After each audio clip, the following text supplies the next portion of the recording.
ప్రభునామమున ప్రియులైన మీ అందరికీ పేరు పేరున శుభాభివందనలు తెలియజేస్తున్నాను. ప్రియులారా, మరి రాత్రి ప్రోగ్రాం నుండి ఇంటికి వచ్చేసరికి సుమారు 3 గంటలైంది. దాని యొక్క ప్రభావము ఈరోజు ఈ విధంగా చూపిస్తున్నది. ప్రియులారా, దేవుని సన్నిధిలో చక్కగా వినయము, విధేయత, భక్తి, ఆత్మీయత కలిగి, సహనము కలిగి, ప్రార్థించి, స్తుతించి, స్తోత్రం చేసి, కృతజ్ఞతలు చెల్లించి, దేవుని ఆలోచనలైనటువంటి ఆయన మాటలను ధ్యానించి, మనల్ని మనము ప్రతి దినము, ప్రతి వారము బలపరుచుకోవటానికి ప్రయత్నం చేయాలి. పరిశుద్ధాత్మ మనకిచ్చేటువంటి సహాయమును మనం సద్వినియోగం చేసుకునేటువంటి ప్రయత్నం చేయాలి. చివరి వారములో మనకు అంశాన్ని ఆలకించి ఉంటున్నాం. ఏంటది? యుద్ధంలో అమాయకుల మరణము దేవునికి ఆమోదయోగ్యమా? దేవుని యొక్క స్వభావం ఏంటో ఎరిగి ఉంటున్నాం. అలాగే నరహత్య చేయకూడదని, మూడవది అమాయకులైనటువంటి వారిని చంపకూడదని, యుద్ధములలో రకాలను గురించినటువంటి సంగతులని ఆలకించి ఉంటున్నాం. చివరిగా మీకు మీరే పగ తీర్చుకొనుటకు నాకు అవకాశం ఇవ్వండి, నేను వారి ఎడల ప్రతీకారము చేయుదును అని దేవుడు చాలా అనునయంగా, ప్రేమతో మనకు సూచిస్తున్నటువంటి సూచన, అదే సమయంలో చేస్తున్నటువంటి ఒక హెచ్చరిక. రైట్? ఇక్కడ చాలా జాగ్రత్తగా, ఒక మనిషి ప్రాణము విషయంలో మనకు ఏ రకమైనటువంటి అధికారము లేదు. వారి ప్రాణమును ముట్టడానికి వీలు లేదు. ప్రాణహత్య చేయటానికి మనకు అవకాశము లేదు. ఆ విషయంలో మీరు దూరంగా ఉండాలి. ఆ ఆలోచన దరిదాపులోనికి రానివ్వకూడదు. ఆ ప్రయత్నం చేయకూడదు అని దేవుడు సూచించాడు. ఇంతవరకు బాగుంది. ఇశ్రాయేలీలు ఎర్ర సముద్రమును దాటి కనానుకు వస్తున్నటువంటి మార్గములో మొట్టమొదటగా ఎదురైనటువంటి రాజ్యము ఏదయ్యా అనంటే, యాకోబు సహోదరుడైనటువంటి ఏశావు సంతానములోని ఏదోమీయులలో అమాలేకీయుల రాజ్యము ఎదురైంది. ఈ అమాలేకీయులను వారు అడిగారు, మమ్మల్ని పోనివ్వండి అని చెప్పి. అయితే వారు పోనివ్వలేదు. యుద్ధము చేశారు. ఇశ్రాయేలీలతో యుద్ధము చేశారు. వారికి తెలుసు, ఇశ్రాయేలీలను దేవుడు స్వాస్థ్యంగా స్వీకరించాడని, మా పితరులైనటువంటి అబ్రహాము, ఇస్సాకులకి వాగ్దానం చేసినట్లుగా వారిని ఐగుప్తు దేశంలో నుండి విడిపించి నడిపిస్తున్నాడు అనేటువంటి విషయం వారికి తెలుసు. వారి తండ్రిని బట్టి, తండ్రి తాత ఇస్సాకును బట్టి, ఇస్సాకు తండ్రి అబ్రహామును బట్టి, అబ్రహాము విశ్వసించినటువంటి దేవుడు మా దేవుడే అనేటువంటి ఆలోచన వారికి ఉండాలి. అనుభవం వారికి ఉండాలి. అది తెలుసు.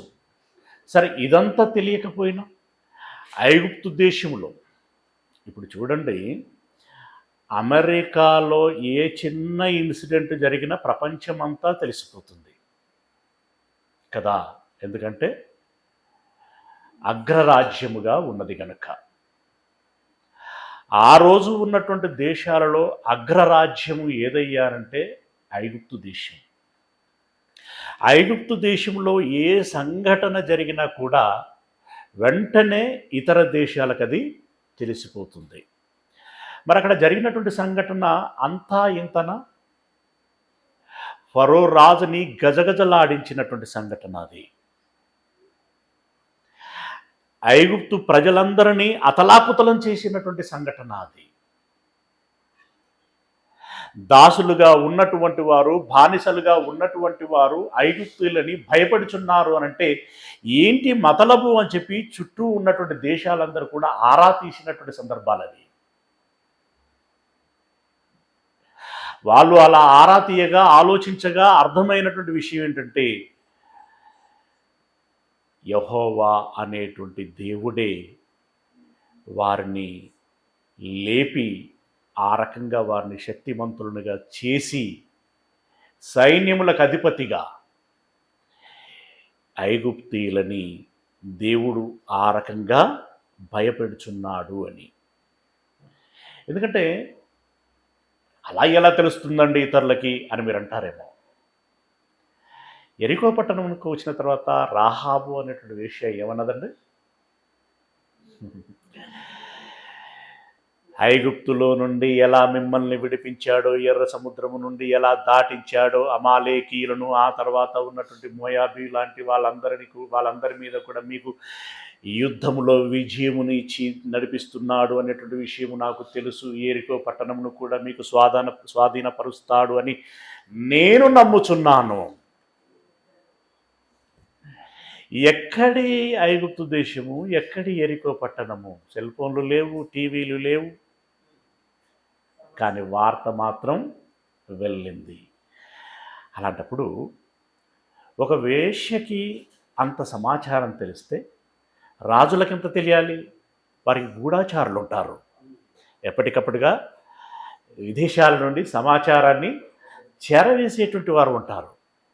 అలా దేశాలన్నిటికీ కూడా సమాచారము తెలుసు. అలా తెలిసి కూడా అమాలేకీయులు ఇశ్రాయేలీలను అడ్డగించటానికి తీర్మానించుకున్నారు అనంటే విషయం ఏంటంటే వీరిప్పుడు అడ్డగించింది అమాలేకీయులను కాదు, వీరు అడ్డగించింది ఇశ్రాయేలీలను కాదు. ఎవరిని అడ్డగించారు? ఇశ్రాయేలీలను నడిపిస్తున్నటువంటి యెహోవాను అడ్డగించారు. దేవునికి కోపం వచ్చింది. దేవునికి కోపం వచ్చింది. ఎందుకంటే ఆకాశమందు ఉండువాడు దేవుడు, మనిషి నేల మీద ఉండేటువంటి వాడు, అతి సామాన్యుడు. ఏశావుకు జన్మనిచ్చింది ఆయనే, అమాలేకుకు జన్మనిచ్చింది ఆయనే, పెంచి పెద్ద చేసింది ఆయనే. ఆరిన నేల మీద అరకాలు ఎటుకొలిచినా జానెడ ఉంటుంది కదా, ఆ జానెడు స్థలములో నిలుచుండేటువంటి వ్యక్తి ఆకాశములు సహితం పట్టజాలనంత దేవుణ్ణి సవాలు చేస్తున్నాడు అనంటే ఆ సవాలుని దేవుడు ఎలా స్వీకరించాలి? పరోక్షంగా సవాలు చేసినట్టే కదా, పరోక్షంగా సవాలు చేసినట్టే. దేవుడికి కోపం వచ్చింది.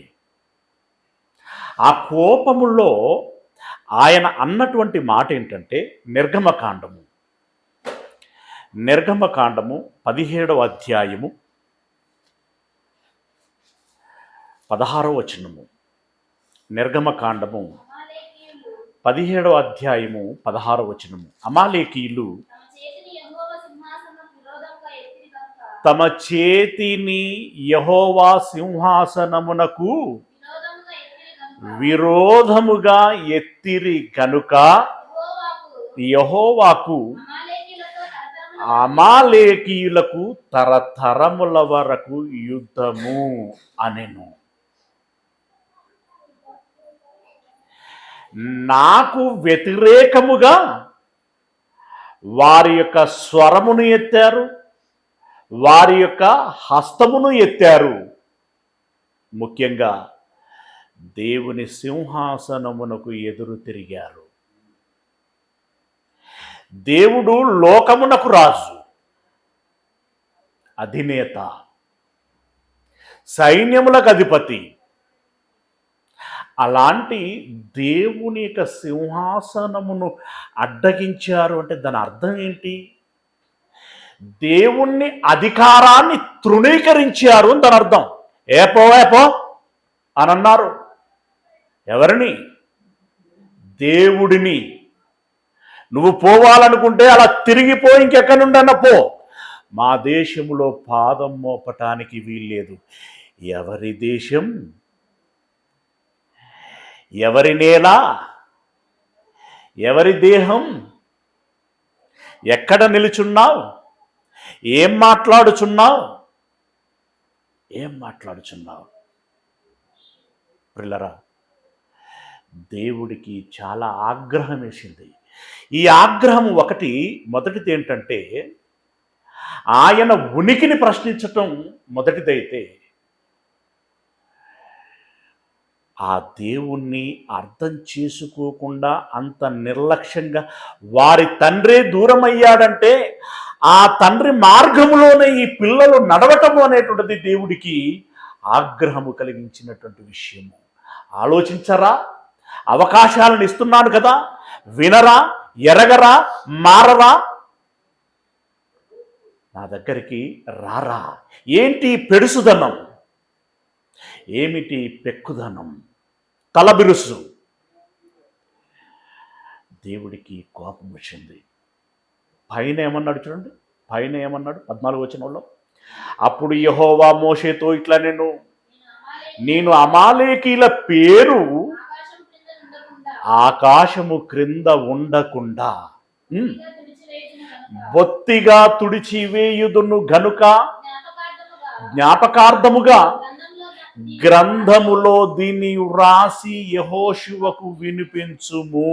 మోషే వెంటనే డాక్యుమెంట్ రాసేసాయి. భవిష్యత్తులో అమాలేకీయుడనేవాడు ఈ నేల మీద ఉండటానికి వీల్లేదు.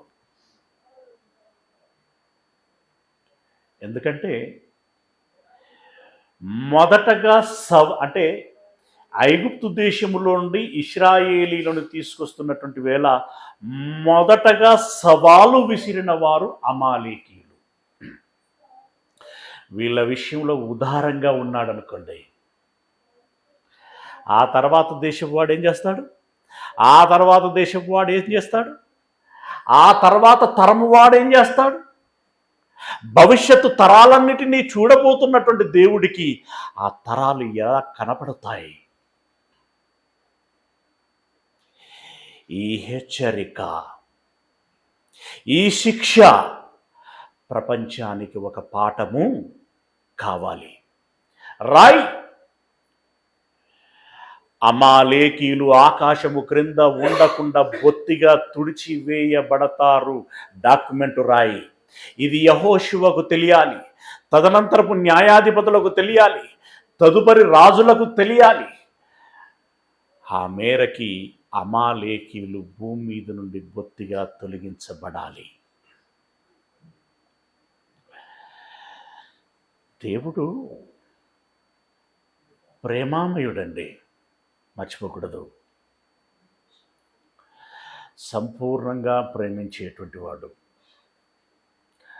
ఆదరించేటువంటి వాడు, కృపా కనికరం కలిగినటువంటి వాడు, సహనము కలిగినటువంటి వాడు. మనందరి ఎడల సహనము కలిగినటువంటి వాడు. దేవుడు గనుక మన పట్ల సహనము కలిగి ఉండకపోతే, ఆగ్రహమే కలిగి ఉంటే మనం ఒక దినమైన గడపగలమా? బ్రతకగలమా? లేదండి. సహనము కలిగి ఉంటాడు, అవకాశాలను ఇస్తూ ఉంటాడు. ఇప్పటికైనా నన్ను ఎరగాలి, నా ఆలోచనను ఎరగాలి, వారిని వారు గుర్తించుకోగలగాలి. నేనెవరు, మేమెవరిని, మా మూలాలేంటి, మా సంబంధాలేంటి, మేము ఎలా ఉండాలి, ఎక్కడున్నాం, ఎక్కడికి చేరాలి. అలాంటప్పుడు మా ఆంతరంగములో మా ఆలోచనలు, మా అభిప్రాయాలు, మా ఉద్దేశాలు, మా యొక్క చర్యలు, మా అడుగులు ఎలా ఉండాలి, ఎటువైపు వేయాలి అనే ఆలోచన ఉండాలి. ఏశావు పరిస్థితి మీకు తెలుసు కదండి. ఏశావు పరిస్థితి తెలుసు. జ్యేష్ఠుడిగా జన్మనిచ్చాడు దేవుడు. ఏశావుకి జ్యేష్ఠుడిగా జన్మనిచ్చాడు. చాలా సున్నిత మనస్కత్తుడండి దేవుడు. సున్నితమైనటువంటి వాడు. మామూలుగా మనము మన మనుష్య కోణంలో ఆలోచించినప్పుడు అయ్యో ఏశావు అన్యాయమైపోయాడు కదా అనిపిస్తూ ఉంటుంది. ఎందుకంటే మారటానికి కూడా దేవుడు అవకాశము ఇవ్వలేదు అని. ఎందుకు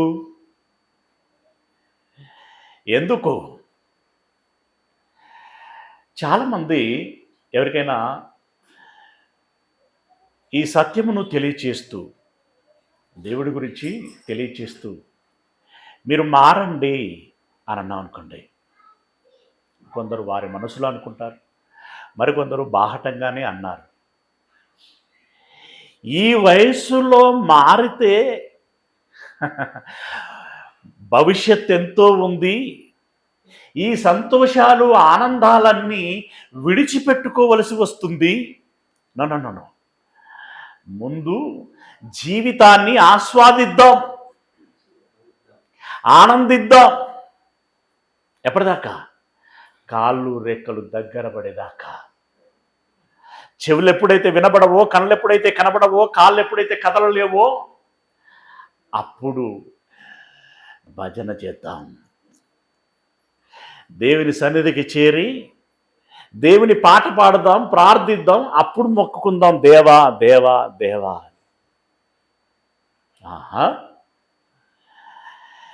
నీకు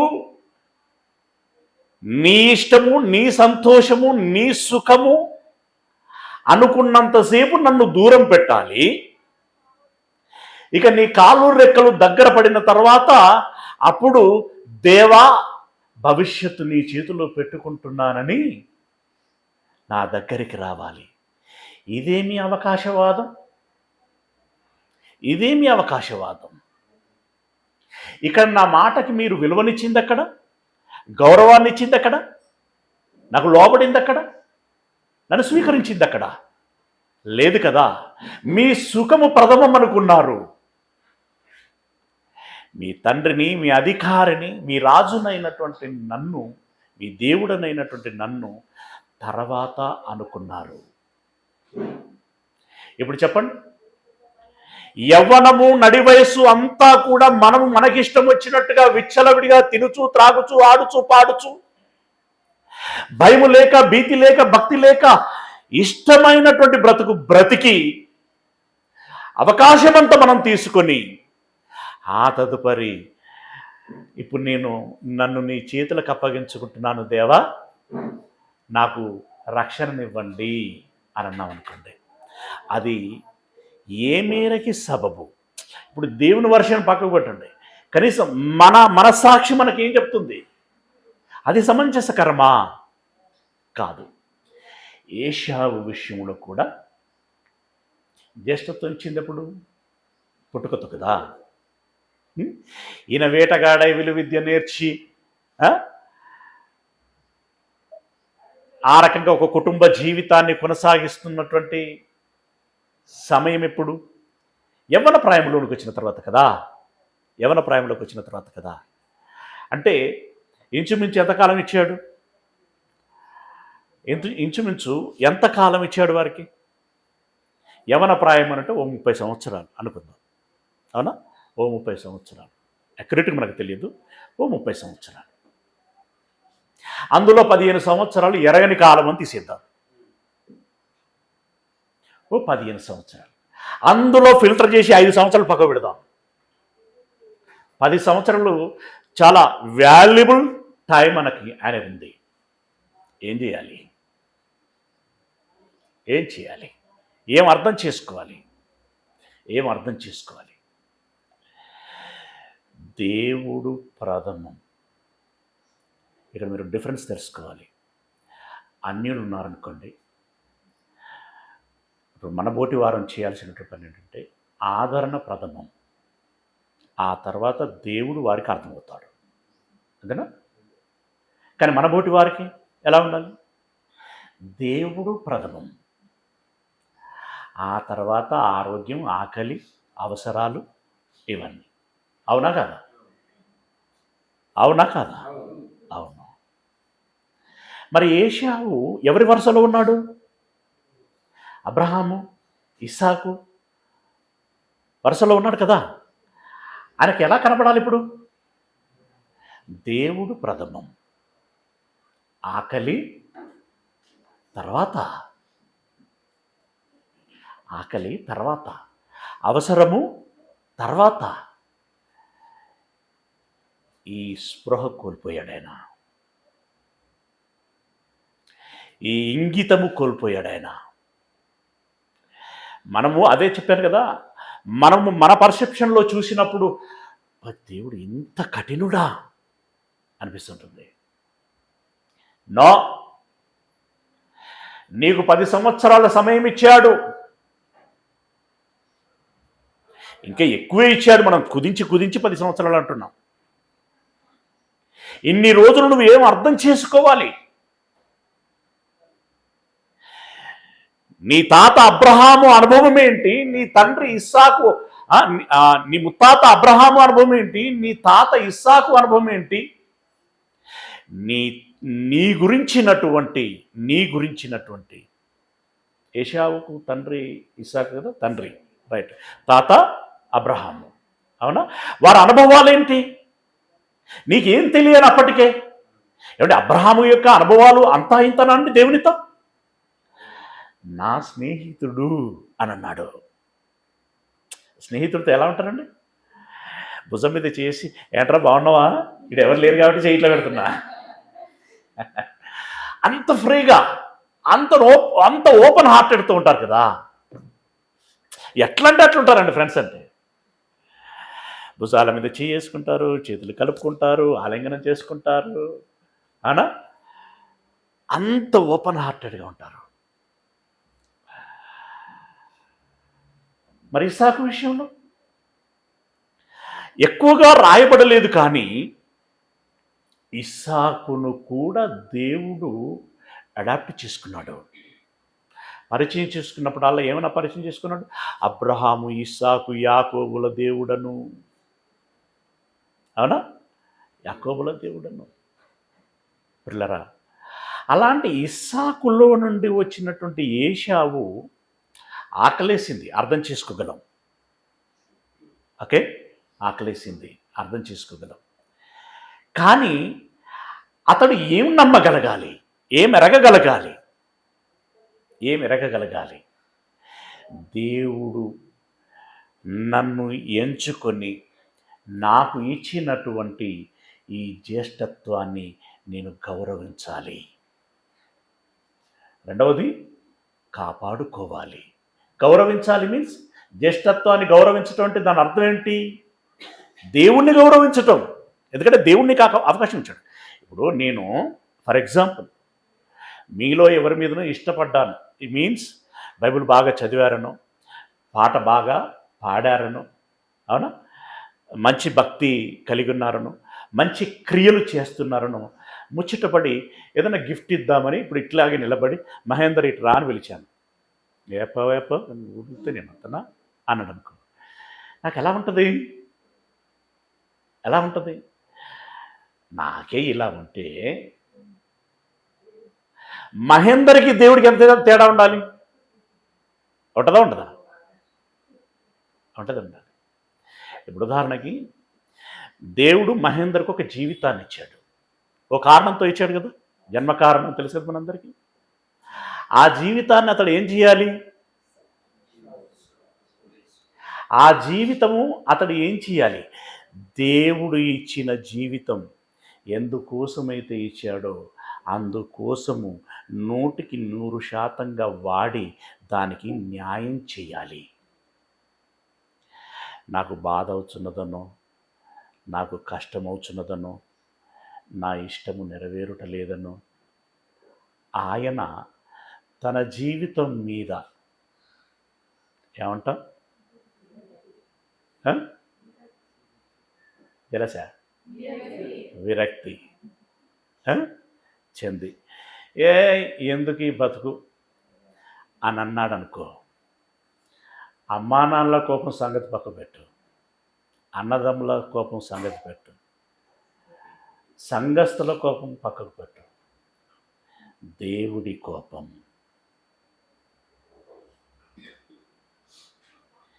ఏంట్రా బ్రతుకు నేనిస్తే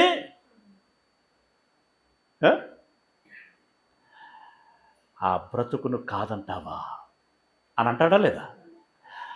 అంతటివాడు ఏశావు తనకు ఇవ్వబడినటువంటి జ్యేష్ఠత్వాన్ని గౌరవించలేదు. ఆయన అది గౌరవించలేదంటే దేవుణ్ణి గౌరవించలేదని దాని అర్థం. ప్రియులారా, అందును బట్టి ఇక అప్పటికి అయిపోయింది కదా. చిక్కుడుకాయ కూర తిన్నాడు, హమయ్య అనుకున్నాడు, ముద్దుడుచుకున్నాడు. ఆ తదుపరి వాళ్ళ నాన్న దగ్గరికి వచ్చిన తర్వాత ఆయన చెబితే అర్థమైంది. ఏమని? అయిపోయింది, అంతా అయిపోయింది, కుండ పగిలిపోయింది. ఆ కుండ పగిలిపోయింది అందులోగానే అమ్మో అమ్మో అమ్మో నాకు ఇంత నష్టం జరిగింది, నా తమ్ముడు ఇట్లా చేసిండు, నన్ను మోసం చేసిండు. ఒక ఛాన్స్ దేవా, ఒక అవకాశం ఇవ్వండి, నేను మారుతాను, ఒక అవకాశం ఇవ్వండి. 10 సంవత్సరాలు ఏం మావలా చేసినారా? మనం ఆ క్షణం గురించి ఆలోచిస్తున్నాం. 10 సంవత్సరాల నుండి ఏం మావలా చేశావు? ఇలా ఉంటుంది, ఇలాగే ఉంటుంది. ఆయన వరసలో నుండి వచ్చినటువంటి వారే అమాలేకీయులు. ఈ అమాలేకీయులు ఏమో తెలియదు, వాళ్ళ తండ్రి అయినటువంటి ఏశావును బట్టి దేవుని మీద ద్వేషం పెంచుకున్నారా, లేదా దేవుడు అర్థం కాక అపార్థములో ఉన్నారా? కారణం ఏంటో మనకు తెలియదు. కానీ మా తండ్రి దేవుడు యెహోవా అని మాత్రం తెలుసు. ఏశావుకు కూడా దేవుడు యెహోవానే కదా. ఏశావుకు దేవుడు యెహోవానే, ఇస్సాకుకి అబ్రహాములకు దేవుడు యెహోవానే. కనీసం ఆ కోణంలోనైనా మా తండ్రి ఎందుకు శాపగ్రస్తుడై ఉంటాడు? ఒకసారి తెలుసుకుందాం, ఒకసారి ఆరాధిద్దాం, అతని గురించి ఎరిగిన వారు ఎవరైనా ఉన్నారేమో తెలుసుకుందాం. సరే, ఇన్నాళ్ళు మనకు తెలియదు, ఇప్పుడు మోషేను దేవుడు ఏర్పాటు చేసుకున్నాడట. ఒకసారి మోషేను కలుద్దాం, ఆయన ఏం చెబుతాడో విందాం. సహేతుకంగా ఉంటుందా లేదా చూద్దాం. ఉంటే ఇప్పటికైనా మనమైనా అవకాశాన్ని ఎందుకు దక్కించుకోకూడదు అనే ఆలోచన రావాలి. కానీ మనిషి సహజ లక్షణం ఏంటంటే పాజిటివ్ సెన్స్ తక్కువ, నెగిటివ్ సెన్స్ ఎక్కువ. వాడు శత్రువు అని కనబడినా, మిత్రువు అని కనబడినా, వాడిలో ఉన్నటువంటి ఆ ఆలోచన ఏంటి ముందు అర్థం చేసుకుందామనే ప్రయత్నం చేయడు.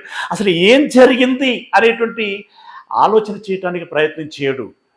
మమ్మల్ని ఇలా అన్నాడా, మా విషయంలో ఇలా చేశాడా, అలా ద్వేషించాడా, అయితే అలాంటి వాడితో మనకేం సంబంధం? వాడికి మనం శత్రువులం, మనకి వాడు శత్రువులు. కనుక మనము దగ్గరకు తీయకూడదు. అవకాశం దొరికితే అప్పుడు రివెంజ్ తీర్చుకోవాలి అన్నట్టుగానే ఉంటారు. మోస్ట్లీ అమాలేకీయులు అలాగే ఉన్నారు. ఎలా ఉంటారు? మా చిన్నాయన యాకోబు మా తండ్రి జ్యేష్ఠత్వాన్ని లాక్కున్నాడట. పల్లెల గొడవలు ఇట్లే ఉంటాయి కదండి. పాలల్లో గొడవలు ఇలాగంటాయి, లాక్కున్నట్టట. అసలు ఏం జరిగిందనేది వీళ్ళకి తెలియదు. అసలు ఏం జరిగిందనేది వీళ్ళకి తెలియదు. వాస్తవానికి వీళ్ళిద్దరిలో ఉన్నటువంటి యాకోబు మోసగాడు, కానీ దేవుడు కావాలన్న ఆకాంక్ష కలిగిన వాడు. ఏశావు మంచివాడు, కానీ దేవుడు ఉంటే ఏంది ఊడితే ఏందన్నంత నిర్లక్ష్యంలో ఉన్నటువంటి వాడు. అది మేజర్ ఇష్యూ, అది మేజర్ ఇష్యూ. మరి మోసగాడని యాకోబు దేవుడికి ఎలా నచ్చాడు? నో. దేవుడిని కోరుకున్నంత మాత్రాన యాకోబు నచ్చలా. దేవుడి కోరుకున్న తర్వాత దేవుడు కండిషన్ పెట్టాడు, నీవు నా ధర్మశాస్త్రం చొప్పున నువ్వు నడవాలి. నడుస్తాను దేవా. మారాడు. ముందు కోరుకున్నాడు, ఆ తర్వాత మారాడు. ఇదేదో ఉంది కదా మనకి, పోతానని చెప్పి పోనటువంటి వాడు, పోను అని చెప్పి పోయినటువంటి వాడు. ఈ ఇద్దరిలో ఎవరు దేవుడి ఇష్టాన్ని నెరవేర్చిన వాడు అంటే ఆ జనులు ఏం చెప్పారు, మీరేం చెప్తారు? ఇప్పుడు ఇందులో ఎవరు ఏ కోవకు చెందుతారు? ఏశావు మంచివాడు కదా, కానీ దేవుణ్ణి విడిచిపెట్టుకున్నాడు అంటే పోనటువంటి వాడు లెక్క. యాకోబు చెడ్డవాడు, కానీ దేవుణ్ణి పొందుకున్నాడు, ఆ తదుపరి మారాడు అంటే పోయినవాడి కింద లెక్క. ఇప్పుడు ఎవరు దేవుని చిత్తంలో ఉంటారు? యాకోబు ఉంటారు. అబ్సల్యూట్లీ జరిగింది. కారణం ఏదైనప్పటికీ అమాలేకీలు ఇప్పుడు ఎవరితో పెట్టుకున్నారు? దేవుడితో పెట్టుకున్నారు. దేవుడు ఒక క్షణంలో వాళ్ళు అడ్డగించినంత మాత్రాన ఆవేశంతో తొందరపడి తీసుకున్న నిర్ణయం కాదది. మనము ఆ ఫీల్డ్ మీద ఆ టైంలో జరిగిన సిచ్యువేషనే చూస్తాం, దాన్ని మాత్రమే ఆలోచిస్తాం, అర్థం చేసుకునే ప్రయత్నం చేస్తూ ఉంటాం. కానీ దీని పూర్వపరాలు ఏంటి, ఎన్ని రోజుల సహనము ఉన్నది, అబ్జర్వేషన్ ఉన్నది, అవకాశం ఇవ్వబడింది అనేది చూస్తాడు. మన లెక్కలు వేరు, ఆయన లెక్కలు వేరు కదండి. మన తలంపులు వేరు, ఆయన తలంపులు వేరు.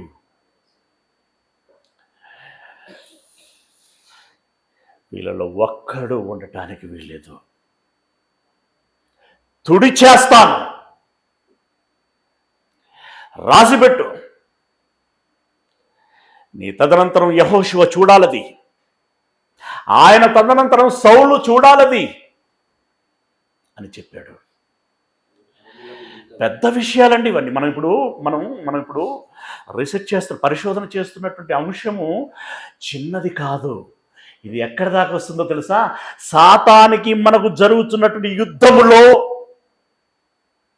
ఇంకా ఎవడు నీకు పిల్లలుగా మిగులుతారో చూస్తాను, ఇట్స్ మై ఛాలెంజ్ అని దేవుడికే సవాలు విసిరినటువంటి సాతాను సమక్షంలో ఉన్నటువంటి మనము, సమక్షంలో మీన్స్ ఇప్పుడు లోకాధికారి వాడు కదా అని నేను అంటున్నది అది కదా. పరమునందు దేవుడు ఉన్నాడు, ఆయన సన్నిధి ఇక్కడ ఉంది. ఈ లోకంలో సాతాను ఉంది, అది కలియదిరుగుచున్నది. ఇప్పుడు మనం ఎవరి పక్షముగా ఉంటాము?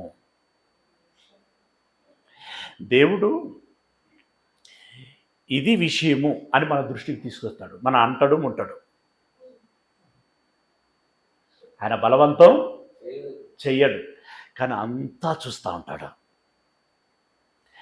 ఏదేదో సూపర్ రూపంలో చూపెడతా ఉంటారే, ఇట్లా అనగానే అంత స్కాన్ అయిపోతూ ఉంటుంది. అంత కూడా అవసరం లేదు ఆయనకి కదా. చూస్తాడు.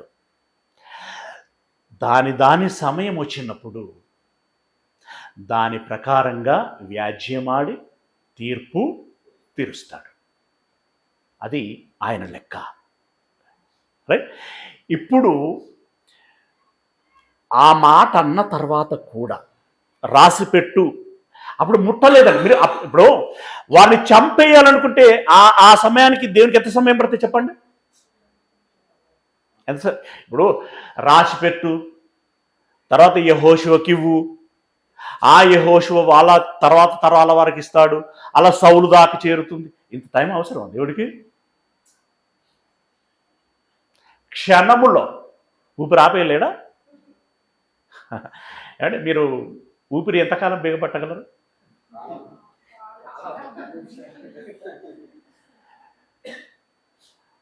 వన్ మినిట్ ఈజీగా అర్థం. ప్రాక్టీస్ ఉంటే 2, ఇంకా ప్రాక్టీస్ ఉంటే 3, ఇంకా ప్రాక్టీస్ ఉంటే 5 అర్థం. ఇంకా ఆ తర్వాత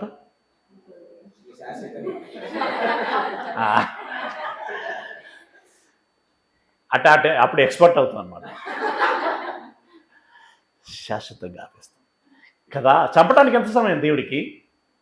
ఆక్సిజన్ లేకుండా చేస్తే అయిపోయాయి. విలవిలలాడి కొట్టుకు చాలు. సౌలు దాకా ఆపాడు అంటే దాని అర్థం ఏంటో తెలుసా? దేవుడు ఇంత తీవ్రమైన హెచ్చరిక చేశాడు. అయ్యో, మనమేమైనా పొరపాటు చేశామేమో, ఒకసారి వెనక్కి తిరిగి చూసుకుందాం, ఆలోచించుకుందాం, అభిప్రాయాన్ని మార్చుకుందాం, దేవుని శరణు కోరుదాం, దేవుని దగ్గరికి వద్దాం అని వస్తారేమో అని ఎంతకాలం సమయం ఇచ్చాడు? ఇప్పుడు న్యాయాధిపతుల కాలం అంతా, అవునా? ఇంచుమించు 400-500 సంవత్సరాల పైచిలుకు, అవునా? ఆ తదుపరి సౌలు గారు వచ్చారు. అంటే ఒక 500 సంవత్సరాలు వాళ్ళకి ఏమిచ్చాడు? మారుటకై సమయం ఇచ్చాడు. మరి ఏమనుకుంటున్నాం మనము? ఊరికనే మనం ఎంత మునగాలం అంటే దేవుడికి కూడా తీర్పు తీర్చేస్తాం.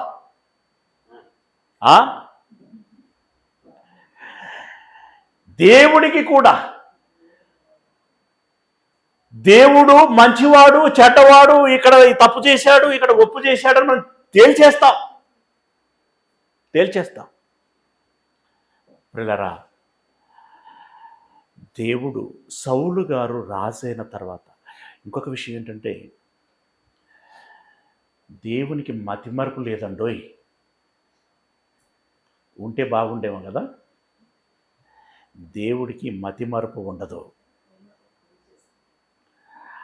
ఆయన సౌలు గారు రాజైన తర్వాత సమూయేలు గారిని పిలిపించి, ఒకానొక నాడు నా పిల్లలైనటువంటి ఇశ్రాయేలీయులను తీసుకొస్తున్నటువంటి కాలంలో అమాలేకీలు నా అధికారమును అడ్డగించారు. నేను మరిచిపోలేదు సమూయేలు, దాని సమయం వచ్చింది.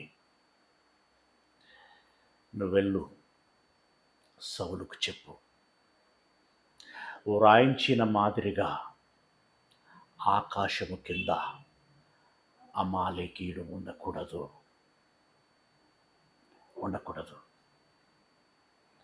ఉండకూడదంటే ఇప్పుడు ఎవరిని చంపాలి? అమాలేకుల పెద్దలను చంపాలనా? అమాలేకుల పెద్దలను చంపేస్తే ఆకాశం కింద అమాలేకుడు లేకుండా పోతాడా? పోడు. యవనస్తులను చంపేయాలా? అప్పుడు అందరు పోతారా? పోరు. ఎవరిని చంపాలి? ఇంకా పిల్లలను కూడా.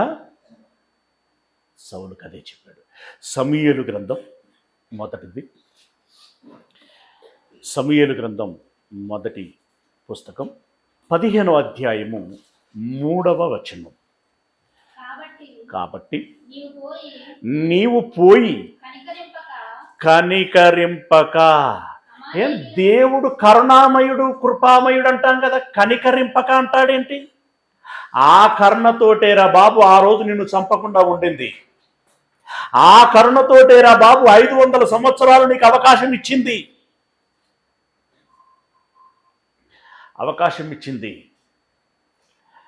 కరుణకు కూడా కొంచెం అర్థం ఉండాలి, అవునా? ప్రేమకు ఏముండాలండి? సార్థకత ఉండాలి, అవునా? ప్రేమకు సార్థకత ఉండాలి. నా బిడ్డ ఇప్పుడు 9 గంటల పోయి 4 గంటలకు ఇంటికి రావాలా? వద్దు, బడికి పోవద్దు అని ముద్దులు పెట్టుకుంటాం, మన ఇంట్లోనే ఉంచుకున్నాం అనుకోండి, ఆ ప్రేమ ఏం ప్రేమ అవుతుంది? సార్థకత లేనటువంటి ప్రేమ అవుతుంది. పిల్లల పట్ల ప్రేమ ఉండాలి. అదే సమయంలో సరి అయినటువంటి నిర్ణయము ఉండాలి, సరి అయిన దృక్పథము ఉండాలి. అసలు ప్రేమ ఏంటి మీకు తెలిసిందే కదా. ప్రేమ కలిగిన వాడు చెప్పండి, శత్రువు ఏం చేస్తాడు? లెక్కలేనన్ని, అమ్మ బాబోయ్, లెక్కలేనన్ని ముద్దులు, అబ్బా అన్ని ముద్దులు పెట్టేవాడంటే మనకి ఎంత ఇష్టమో, కానీ వాడిలోన శత్రు మనస్తత్వం ఉన్నది అనే సంగతి మనకు తెలియదు. కానీ మనల్ని ప్రేమించేవాడు ఏం చేస్తాడట? ప్రేమించేవాడు ఏం చేస్తాడు? గాయము. గాయం అంటే కత్తి పెట్టి కోస్తే కనబడుతుంది చూడండి, అంతటి నొప్పి, అంతటి నొప్పిని కలిగిస్తాడు. ఆయన ఒక మాట మాట్లాడితే నీ హృదయంలో గాయమవుతుంది, మనసు చివుక్కుమంటుంది, ఇంతమందిలో అన్నాడు అని చెప్పి నీకు ఏడుపు వచ్చేస్తుంది, ఆ తర్వాత అన్నవాడి మీద కోపం వచ్చేస్తుంది. ఇక నేను అన్నతో మాట్లాడను. ఏమన్నా ఆయన ఏం బోధకుడు, అంతమందిలో అంత మాట అంటాడా? నేను రాను చర్చికి అని అసలు ఆయనకు ప్రేమగా చెప్పడమే రాదు, ఎప్పుడు తప్పుపట్టడమే.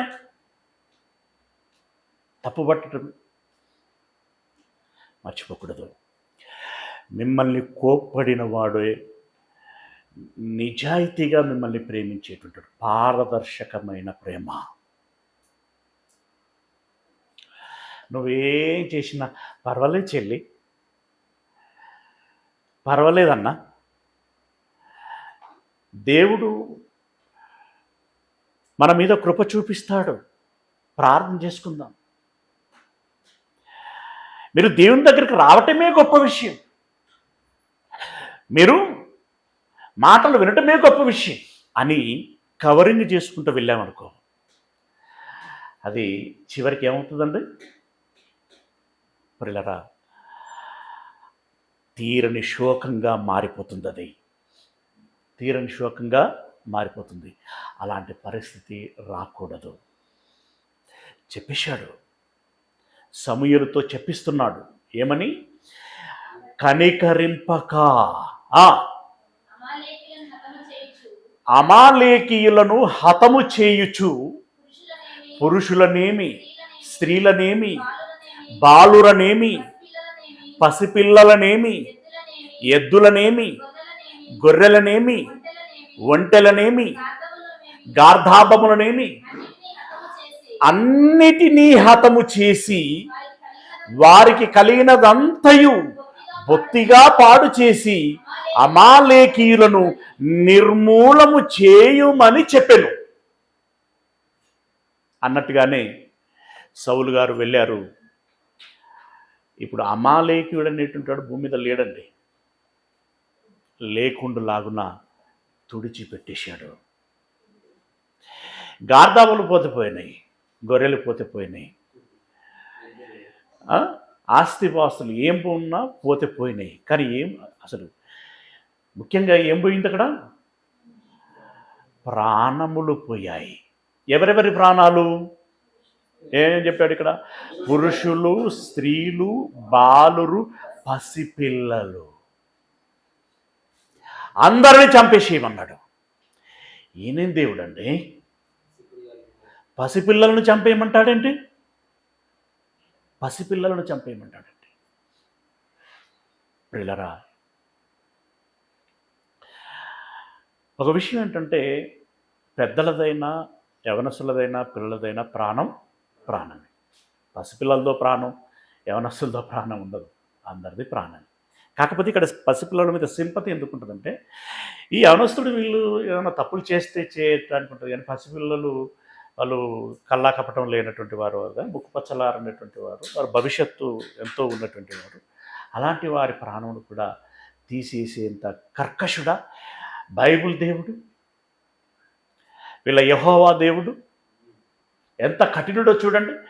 ఇదిగో ఇదిగో వీళ్ళ దేవుడు ఎంత కర్కశుడో చూడండి. పసిపిల్లలను చంపే దేవుడు వీళ్ళ దేవుడు, క్రైస్తవుల దేవుడు. అదో ప్రచారం. విషయం ఏంటంటే దేవుడు వాళ్ళని కూడా మర్చిపోడు. రైట్. ఎవరిదైనా ప్రాణమే. ఒక ముచ్చట, మనము కొత్తిమీర నారు పోసుకున్నాం, అది పెరిగింది, ఇంతంతా పెరిగింది.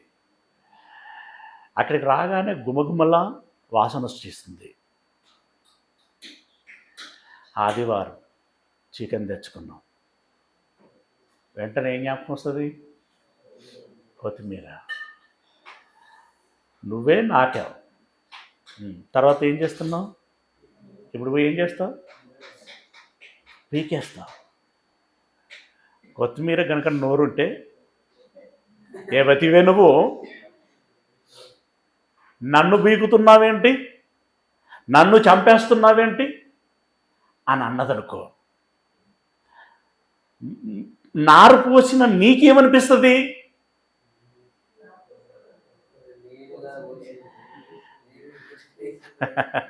నాటింది నేను, నీరు పోసింది నేను, ఏరు వేసింది నేను. నన్ను ఈరోజు నీవు ప్రశ్నిస్తావే అని చెప్పి నిన్ను పీకుడు కాదు, కరకరా అన్న వైఖరి మనకు మామూలుగా ఉంటుంది. జస్ట్ అర్థం కావడం చెప్తున్నటువంటి మాట. ఈ మనుష్యులు అనేటువంటి నారు పోసిన వాడు ఎవరండి? వీరికి నీరు పోసిన వాడు ఎవరండి? వీరిని బ్రతికిచ్చేవాడు ఎవరండి? దేవుడు కదా. చిన్నపిల్లల విషయం, ఇప్పుడు ఒక కుమ్మరాయనకి దావీదు గారు, యోబు గారు అన్నారు కదా, జిగట మంటిగా ఉన్న నన్ను రూపించితివి అన్నాడు, నా శరీరమును నిర్మించితివి. నువ్వు కుమ్మరాయనవయ్యా, నువ్వు చేసిన పాత్రను నేను అని అన్నాడు. అయితే కుమ్మరాయన ఒక కుండ చేస్తుంటే ఆయన అనుకున్నట్టుగా రాలేదట.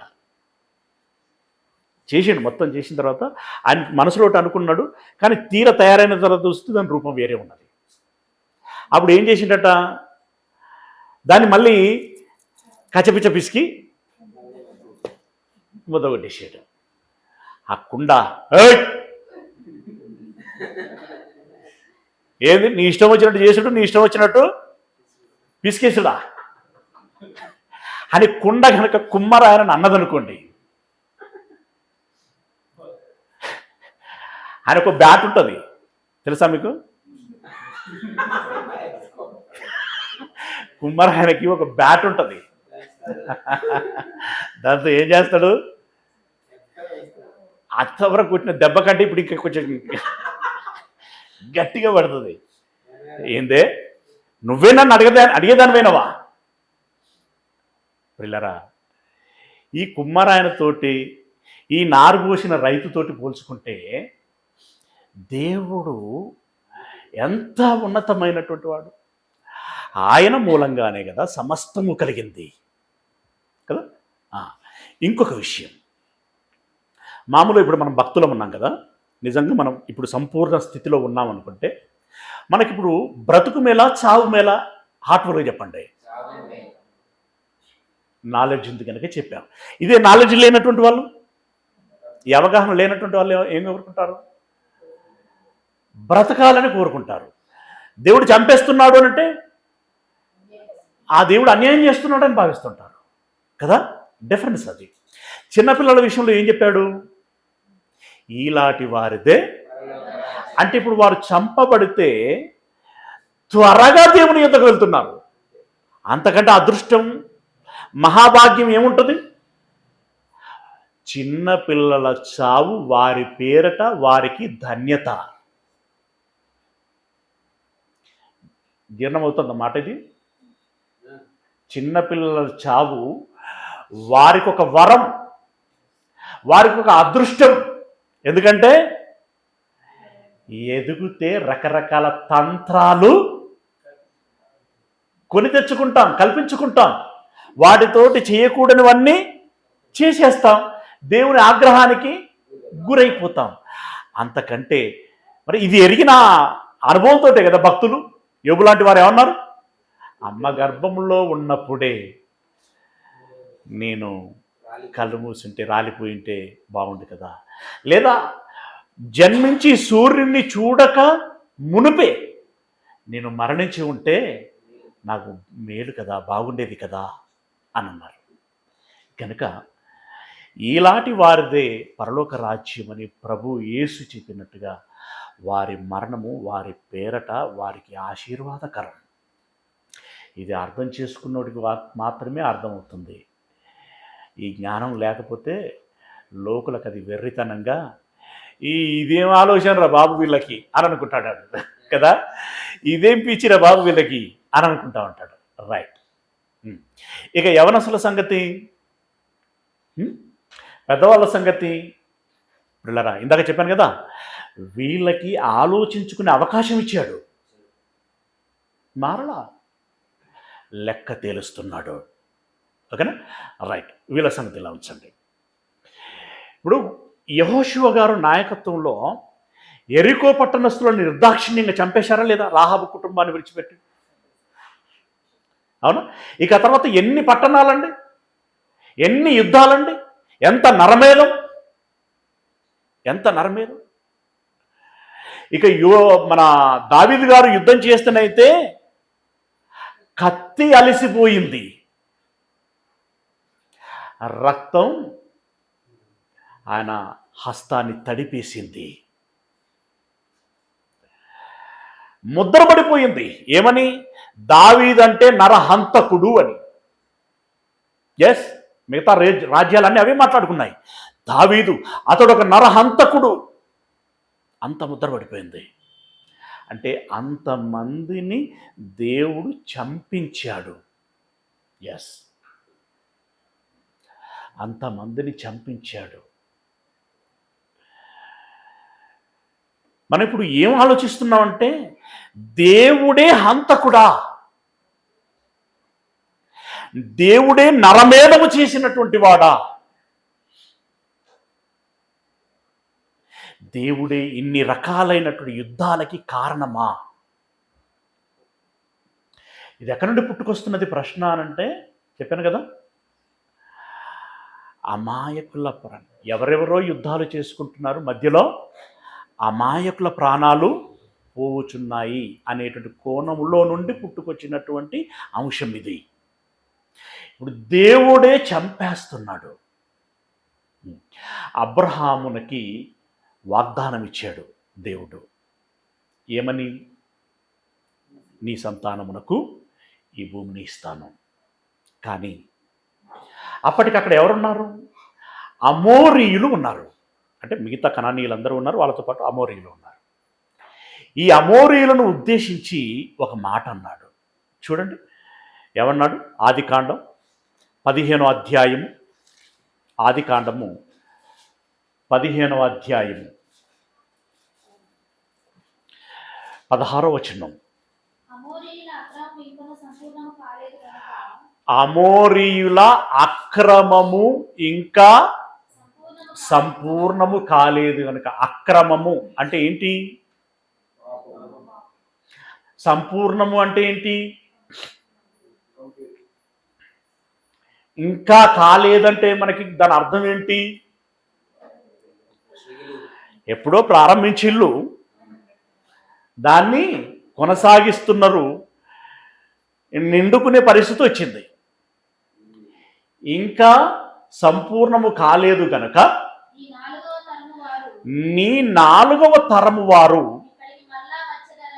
నీ 4వ తరం వారికి అప్పుడు ఇక్కడ స్థలాన్ని ఇస్తాను. అంటే ఇప్పుడు అమోరీలకి ఏ అవకాశం ఇస్తున్నాడు?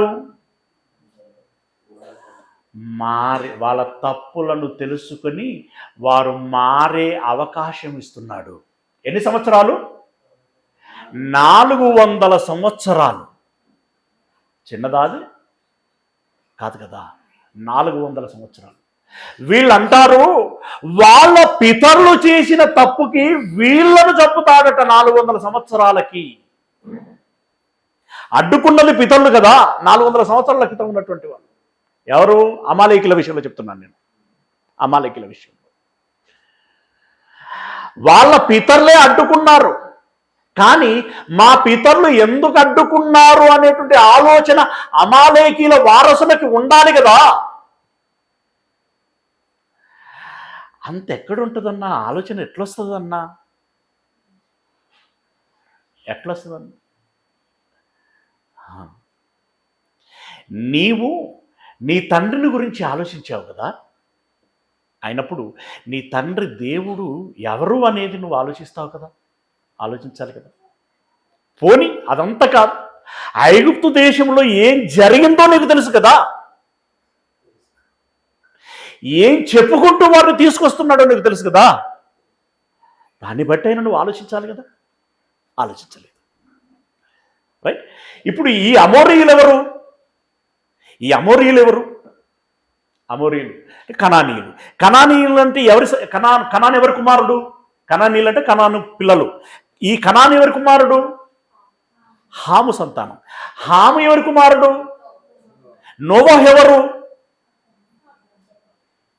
నీతిమంతుడు కదా. అంటే ఇప్పుడు పెళ్ళిళ్ళు చేసేటప్పుడట వీళ్ళు ఒకటి బాగా చూస్తారట, ఎనికి 7 తరాలు? ఏటు అమ్మాయి వైపు 7 తరాలు, అబ్బాయి వైపు 7 తరాలు. పెళ్ళిళ్ళు చేసేటప్పుడు 7 తరాలు ఆలోచిస్తున్నావే, మరి భక్తి చేసేటప్పుడు?